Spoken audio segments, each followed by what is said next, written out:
Jenny आणि जादुई तारा मासा. लेखक आहे डॉक्टर प्रतीक्षा प्रशांत पवार.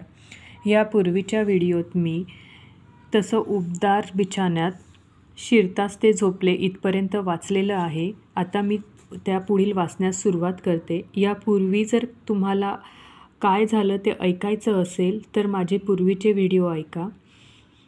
सकाळी प्रार्थनेची वेळ झाली. सर्वजण प्रार्थना हॉलमध्ये जमले. हॅमी, जसू, स्टीव्हन्सन व एडविनला इकडे तिकडे बघत होते. तसं त्यांचं लक्ष प्रार्थना हॉलच्या दरवाजाकडे गेलं तर स्टीव्हन्सन व एडविन त्यांचा पोशाख नीट करतच धावत प्रार्थना हॉलमध्ये येत होते. एडविनकडे बघून असं वाटत होतं की याला कोणी झोपेतूनच उठवून आणलं आहे आणि ते वाटणं साहजिकच होतं, कारण स्टीव्हन्सनने त्याला खरोखरच बिछान्यातून उठवून ओढतच प्रार्थना हॉलकडे आणलं होतं. स्टीव्हन्सन व एडविन धावतच सर्वांच्या मागे उभे राहिले. तसं हॅमीने डोळ्यांनी स्टीव्हन्सनला उशीर का झाला म्हणून इशारा केला. तेवढ्यात पुढच्या क्षणी मास्टर मार्कर स्मिथ हास्य करत प्रार्थना हॉलमध्ये आले. ते नेहमीप्रमाणे प्रसन्न दिसत होते. ते पुढे जात असताना एडविन स्टीव्हन्सनला म्हणाला, यांच्याकडे बघून वाटत नाही की ते रात्रभर त्या खोलीत असावेत. बहुधा ते पहाटे पहाटेच त्या खोलीत, वाचनालयाच्या खालच्या पायऱ्यांजवळची खोली, गेले असावे आणि तेव्हाच आपल्याला ते दिसले असावे. हो, कदाचित. पण त्या खोलीत असं आहे तरी काय की तिथे फक्त मास्टरच जाऊ शकतात आणि तेही रात्री किंवा पहाटे पहाटे? असं स्टीव्हन्सन हळूहळू एडविनशी बोलत होता की तेवढ्यात मास्टर लिओ मार्करने प्रार्थना सुरू केली. प्रार्थना संपली. प्रत्येकजण आपापल्या कामाला लागलं. जलीय वनस्पती आणि प्राणी या विषयाचा वर्ग सुरू होता. तो एडविनचा आवडता विषय होता व तो विषय शिकवणारे मास्टर स्टार्लीचा पण एडविन आवडता विद्यार्थी होता. एडविनला जलचर प्राणी वनस्पतीविषयी प्रचंड आवड तर होतीच, पण त्यांच्याविषयी चांगला अभ्यासही होता. पण आज रात्रीच्या जागरणामुळे एडविनला चांगलाच आळस येत होता. तो डोळे मोठे मोठे करत उघडे ठेवण्याचा प्रयत्न करत होता, पण त्याचे डोळेही त्याला साथ देत नव्हते. त्याला मध्येच झोपेची झापड येई, पण स्टीव्हन्सनकडे बघून असं वाटत नव्हतं की तोही रात्रभर जागाच होता. जणू त्याला अशी रात्र जागण्याची सवयच होती. आता वर्ग सुरू होऊन काही वेळ गेलाच होता. तोपर्यंत वर्गातून अचानक ओरडण्याचा आवाज आला.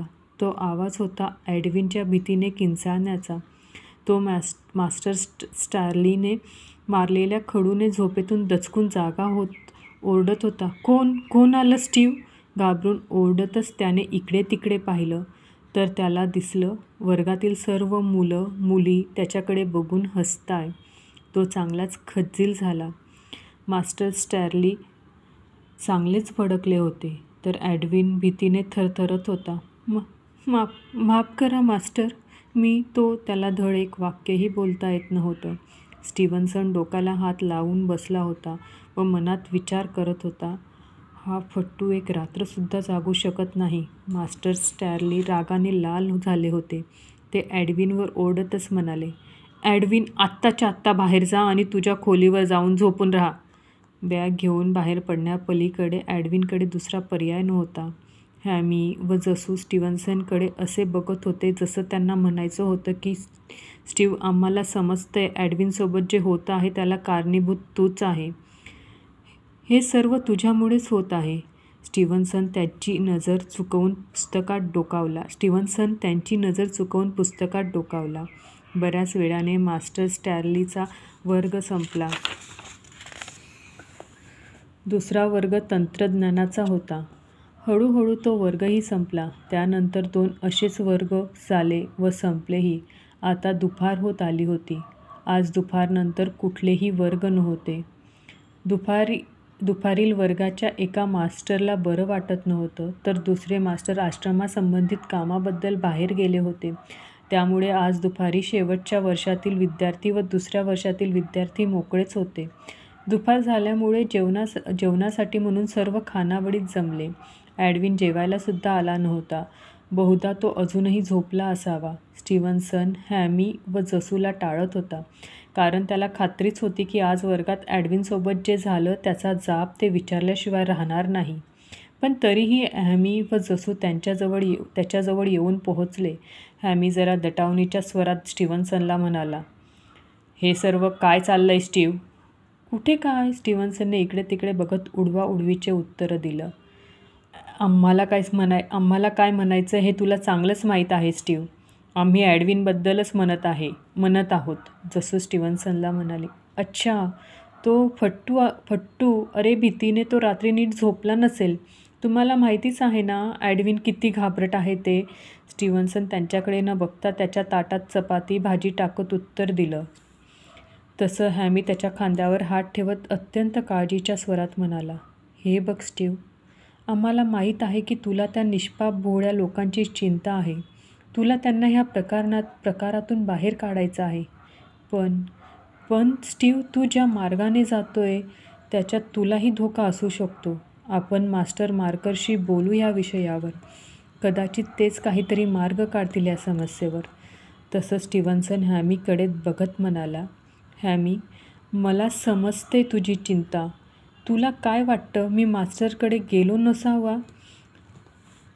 "अरे, माहीत नाही, गेले कित्येक दिवसापासून मास्टर कशात तरी व्यस्त आहे. बऱ्याच वेळा ते त्यांच्या खोलीत नसतात. कुठे भेटतील ते नेमकं कुणालाही सांगता येत नाही." "ठीक आहे, तर जेवण झाल्यानंतर आपण सर्व जाऊ मास्टर मार्करला भेटायला," हॅमी स्टीव्हन्सनला म्हणाला. तसं हॅमी, जसू, स्टीव्हन्सन